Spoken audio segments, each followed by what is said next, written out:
Okay, so as everyone gets set up, we're going to try and get in as many questions as we can, so that the three of us will just pick questions as they come up on Pigeonhole. So be sure to upvote the ones that you want to see, because we do not get to see the full screen. I can literally only see 3 or 4 questions here. So upvote if you want us to ask those questions.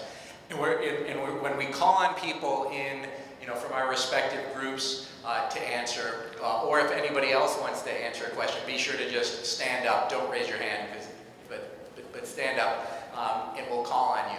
And again, try and keep your answers as tight as possible. So the first question that I'll throw out is, how would you tell the difference between actual effort and greenwashing in the ESG sector? And so greenwashing is an example of where companies are talking about how environmentally sustainable they are, but in actuality they're not. So it could be an electric vehicle manufacturer that talks about how it is providing solutions to the societal challenge of having too much greenhouse gas emissions, but their supply chain is sourcing from its cobalt from the Congo and is actually putting people at risk in terms of mining. So they're greenwashing because they're focusing on only one thing that's a benefit, but they're not reducing the harm. So who wants to throw out? Coca-Cola would be a perfect person, I think, to start with. How you show that you're not greenwashing and that you're truly being sustainable.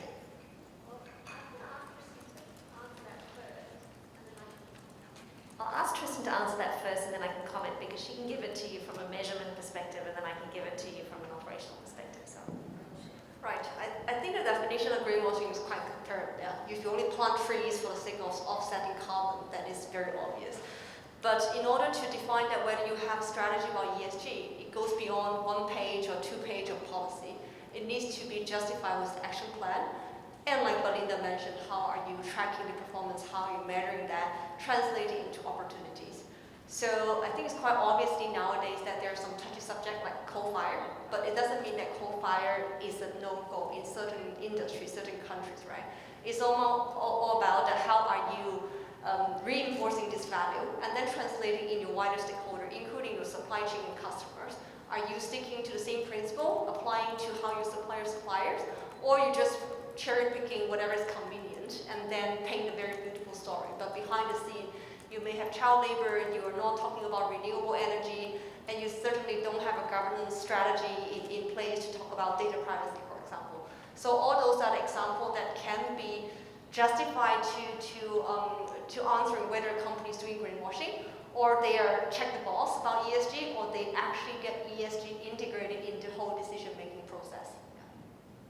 and if I could just add to that, I think what's been critical to us is independent evaluation of our sustainability initiatives. So ensuring that the measures that we use are supported by the stakeholders that want to see progress in those areas, and then independently verifying that we are meeting those measures. And that's been very critical and is a really key part of our strategy.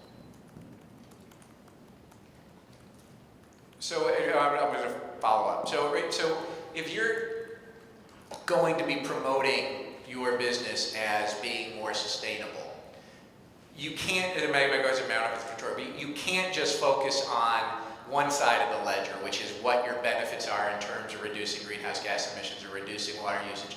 You also have to be taking action at the same time to reducing the harm that your business causes in terms of responsible sourcing, in terms of protecting your customers' data or the like. So how many businesses are actually, do you think, greenwashing and not being truly sustainable when it comes to an ESG perspective? I can't comment on other businesses, but I think most of the multinationals take this pretty seriously. And certainly in our sector, the food and beverage sector, which is under a huge amount of scrutiny on all of these issues on a pretty consistent basis, we take these issues very seriously.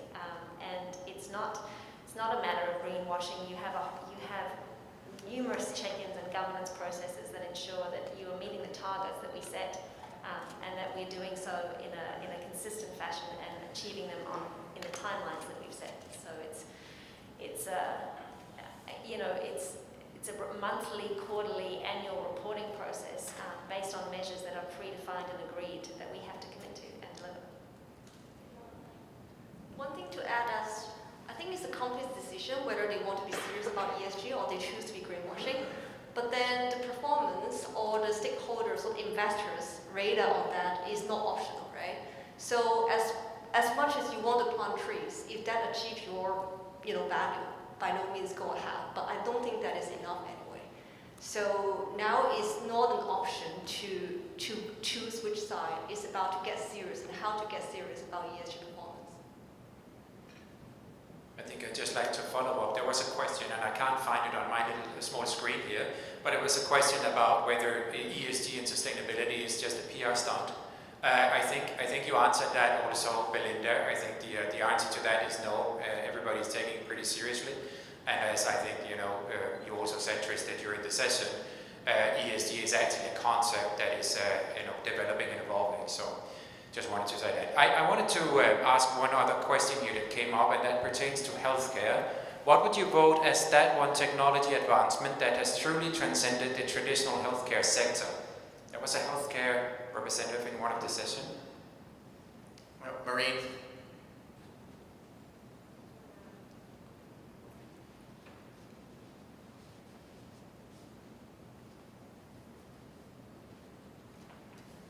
Thank you. So for me, the one that is starting to transcend and will transcend healthcare in terms of technology advancement is actually about genomics and how you can really personalize medicine based on the patient genome and be much more targeted and have a much higher and better outcome for the patient.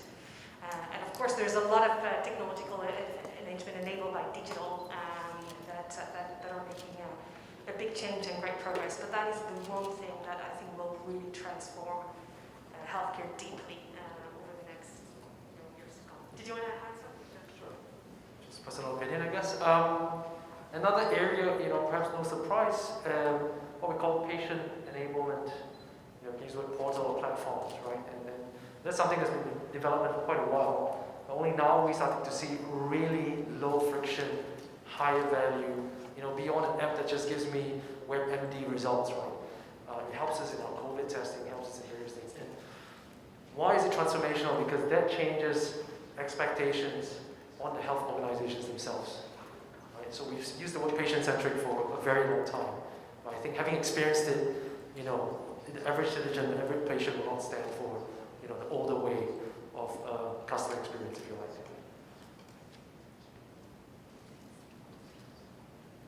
Great, thanks. So I'll kind of pick one up, which is kind of related to our team focus areas. What are some of the leaders doing in terms of motivating, inspiring the troops in these difficult times? Right? We talked about mental health, employee well-being, etc. But some of these incentives or kickers are very non-monetary, right? So I'll give you an example. In my team, the global team, we start each week's leadership team meeting with, hey, how was your weekend? What's going, just one fact which is non-work, let's start there, right? How's your family, how was the weekend? Just very, very basic things I find in these troubling times can go a long way. And again, you have to be genuine about it.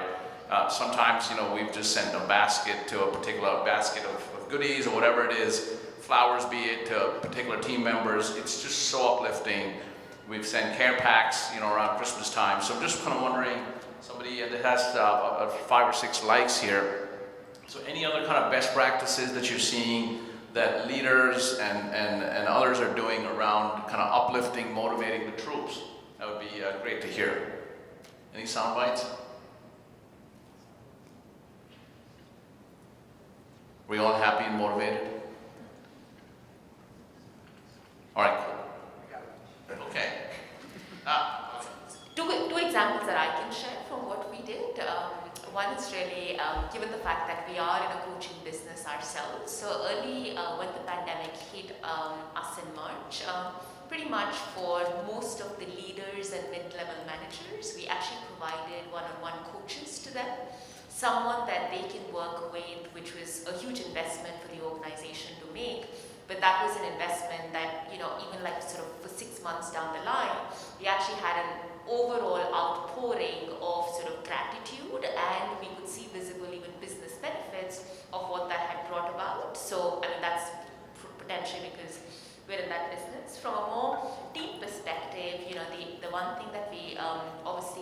it was still in the process, was to just create, as everyone's been calling, is that psychologically safe environment where people really felt that they've been listened to, cared for, and that we did in different ways.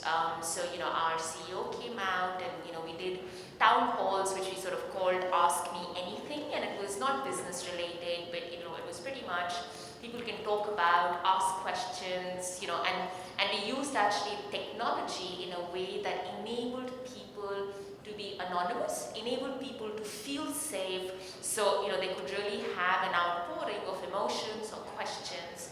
So those are some things, again, where actually to some of the points that we've discussed, technology was actually an enabler that helped us go through that. And then again, given our own business, we really used our internal resources to make sure we made that available to our people and to our leaders to really help them get over the line. Thank you. Steve? All right.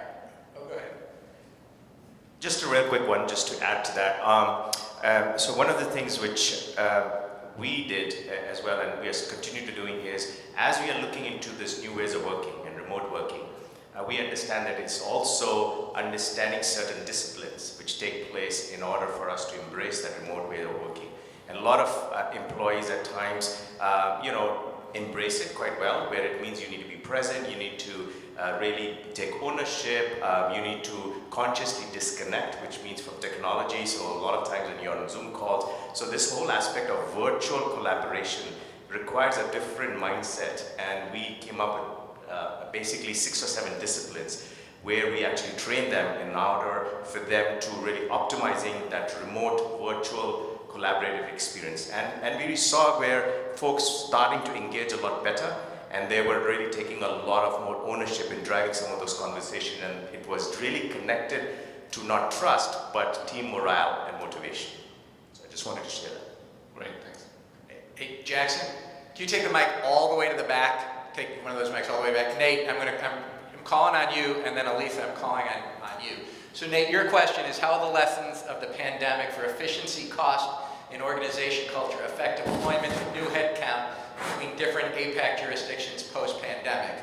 And so I think a question is going to be twofold. One, what are organizations doing as they see how the pandemic is impacting? But then the other question is, what are governments doing, right? You see the Biden administration come out with its worker-centric foreign policy, its worker-centric trade agenda. And so are they going to be restricting how many, immigration when it comes to employment? You see the same thing happening in Singapore with now the elimination of letters of consent. So I guess, Nate, maybe you can talk a little bit about your question, why, and what you also see as a lawyer from the regulatory perspective, and then maybe Elisa ask you as well.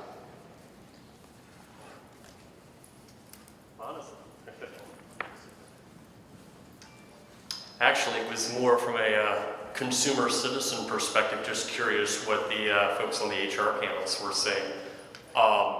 Simply, it's more of a question than an opinion.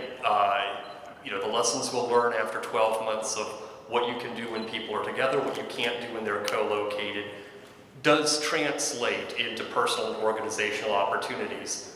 Where do you create new headcount? Where do you move headcount? Where do people move around? Where are you putting your teams, your leaders? How has this experience impacted expats as opposed to people who are working and enduring this where they're from? Issues like that. And I'm just curious what different organizations are taking away from this experience. As you said, both there's a public policy standpoint and there's also a long-term planning standpoint. Are there things that people are now going to be doing from North America that you used to have somebody sitting in Asia doing? Are there things that you used to have somebody moving to North America they don't have to do anymore? And I'm just curious what some of the consultancies looking at these issues are saying. Now, from a law firm standpoint, obviously what you're looking at are the employment law and immigration issues that kick in. So it's more of a question than a comment, honestly. Well, but what is your law firm? You work for a major global law firm. How's your law firm thinking about these same exact things in terms of being able to apply legal services across borders now instead of having to locate people within country? Well, it's, with law you have licensing issues and the bar issues that come into play. And that's an overlay that directly impacts who we employ where and how we deploy services. I mean, the kind of stuff I do, I've actually found both, I mostly do internal investigations, and I've been having to get the efficiency benefits of now being much easier to do a lot of the work remotely, and then work around some of the operational constraints of not necessarily being in the same room with your witnesses, which isn't always what you're looking for in an investigation. But I think a lot of the different subsectors in legal services are finding that same sort of trade-off, but organizationally, not as much where as lawyers we're bound by our licensing limits, but how some of the corporates are looking at this in terms of where they're putting headcount going forward. And then Jackson, Elisa's over at Red 5, I think it's Red 5. And she can talk about this from a leadership perspective and the overlay of all of the members that she's been talking to. Thanks, Steve.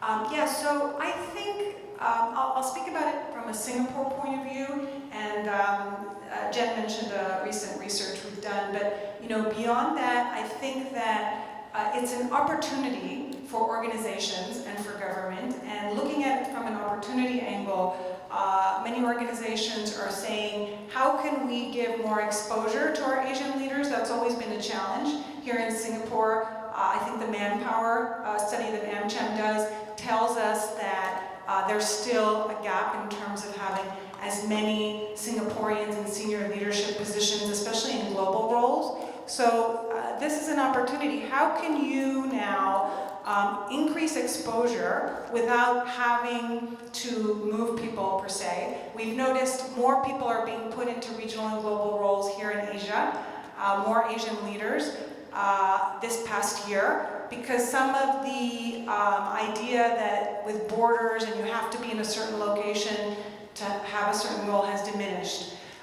So I think that is certainly something organizations can continue to do, to sort of flip the dilemma around and say, well, location doesn't matter as much anymore.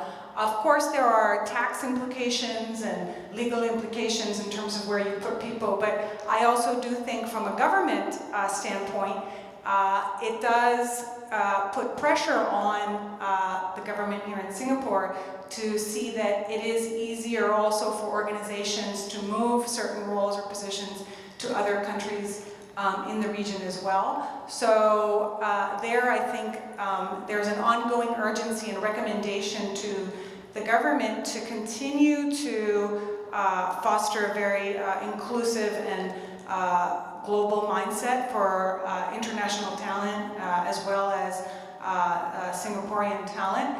And to continue, I think one of the key pieces that came out of our leading digital readiness leadership lessons from Singapore is that taking more risk and being able to actually really foster a sense in leaders of making mistakes, of not worrying about making mistakes, of not always being achievement-oriented is one of the areas that they're going to need to work on. And everything that we heard from the panel before around agility, Nitin and Jen mentioned, I think that's going to be very important in Singapore going forward around agility, that you got to be willing to make mistakes and fail if you want to be more agile. I think that's one of the areas that the government knows and wants to invest in, but it's certainly a difficult hurdle to overcome. So I just want to add a data point, which is pretty personal, and some of you know this. So I've been to Singapore, this is my third stint in Asia, but I've never moved to Asia or continents in the middle of a pandemic, which I've had to do. And a lot of you know, I must have questioned myself like 1,000 times saying this is not got to be the right time to do it, it's maybe the right opportunity.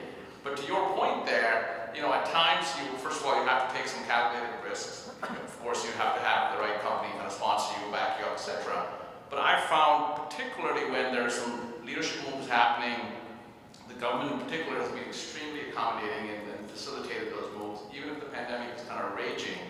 But the second thing is, I feel the clients that we've talked to, this is the time to place the bets actually.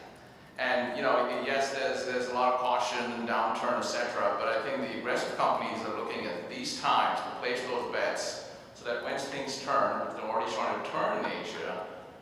You can kind of reap the benefits. So for me personally, this has been a huge learning opportunity, right? I was in Singapore the last 3 years. I just went back for a few months to get my kids situated in college.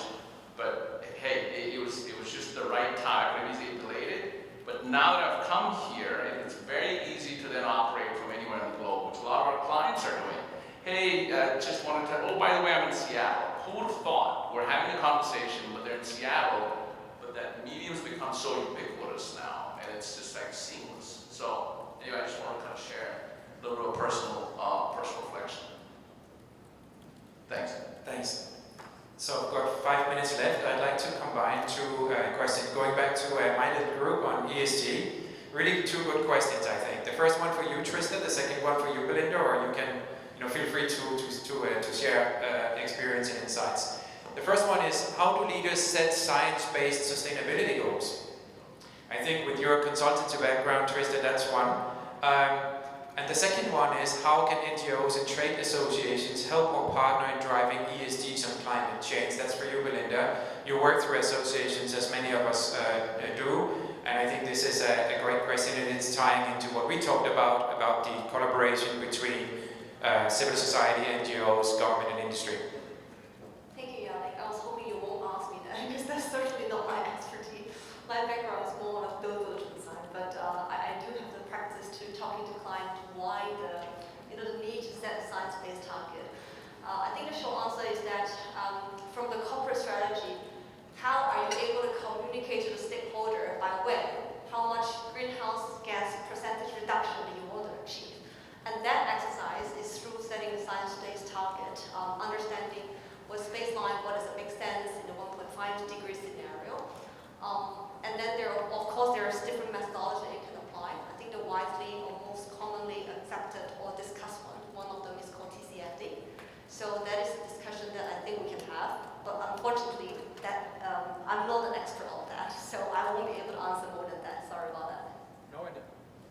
No, and it's a good question. I think there is more to it actually. It's not only about setting the targets, it's basically creating the roadmap for reaching them with clear milestones, and I think companies are increasingly looking into that. So basically don't want to overpromise, don't want to overcommit, but actually deliver real value. The second question on associations and NGOs. Okay, so I think associations play a really critical convening role, and some of our existing associations are sufficient to do that, to bring together government, NGO, and industry. And in other cases, we need to create new industry alliances or associations that can bring government and NGOs to the table with industry. And I guess one example to give you would be on packaging consumer goods and creating, I guess, a new association for producer responsibility or voluntary producer responsibility, where industry comes to the table together with NGOs, sets targets, communicates to government, and moves forward where there isn't sufficient regulation today. So I'd say the combination of chambers like the European chambers and the US chambers bringing together subject matter experts on this topic, but then having potentially associations that are committed to specific topics, because sustainability is a very broad agenda, as you know, and associations, like we've learned from many of the, sustainability committees in the associations, can be so broad that they can be hard to pin down the actual issues and what needs to take place. So I think in some instances you need to create specific platforms or associations for specific issues. Yeah, just a comment very briefly. I just got to know from Steve, we've got plenty of time. So sorry for rushing. No, I was just thinking about associations and the role of associations. It's actually a twofold sort of purpose, right? We use and manufacturers and companies are using those associations, of course, also to take forward issues, share best practice, recommendations with governments, NGOs alike. But I think it's also among ourselves, that Tristan was talking about, the evolution of ESG as a concept. We're learning from one another, and we can help each other, using those and leveraging those platforms to kind of exchange notes, best practices, etc. So, yeah, just a comment. Okay, I'm going to pick this one up, and heads up to my team. I may need a lot of horsepower from that table there. So it's kind of a specific question, but I think this one gets swept under the rug, so I want to raise this, right, in the spirit of open discussions. COVID has exacerbated mental anguish of employees. It has 5 votes, so obviously it's on people's minds. COVID has exacerbated mental anguish of employees, and some seem to have help. Besides EAP, right, which is kind of the company-sponsored hotline or whatever you want to say, how many companies have instituted mental health insurance cover to help employees to mitigate costs, right? So I know it's a very specific question. Maybe Jennifer, directionally you can talk about, some of the things that are happening, because as people talk about, we always talked about mental health being a really important topic, which is great. We don't talk about it as much, but when it does surface and when people do seek help, what kind of safety nets are there that employees can kind of fall back on? So maybe Jen, you want to take a crack at it, just directionally?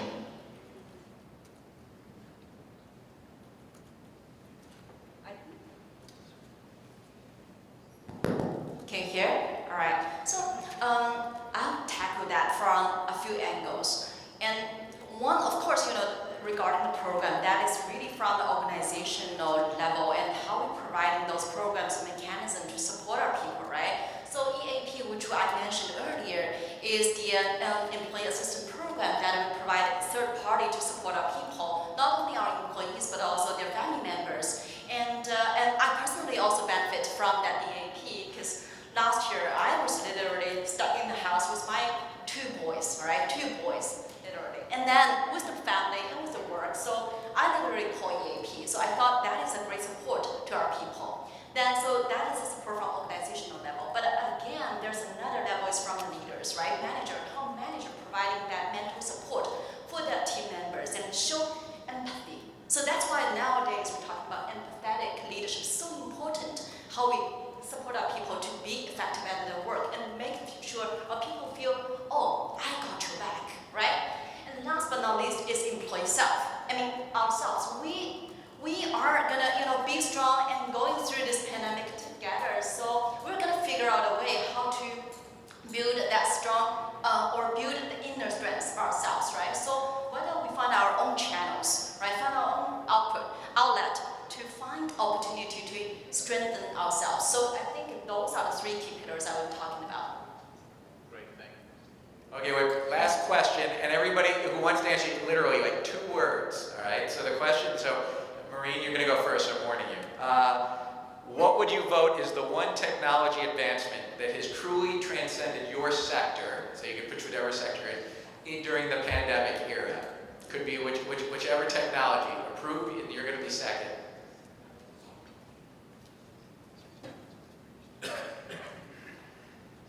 It's definitely around, for the pharma, the treatment, it's definitely these digital engagement possibility with both customers and patients. From a treatment, pharma, that's that. Approve? Yeah, so I think the technology, rather than the technology itself, I would say what would be key enablers of the technology. And the key enablers of the technology are obviously going to be the cloud, the IoT. We have 4G and 5G which is coming in. So this makes a lot of technologies possible. And that is especially relevant for supply chains because we typically deal with it and process a lot of data. And that has to have a lot of good analytics behind it, which requires a lot of computing power. So there are many solutions out there, but what's key is how fast the enabling platforms or the backbone is made available. Any of the other speakers? One last thought before we end it?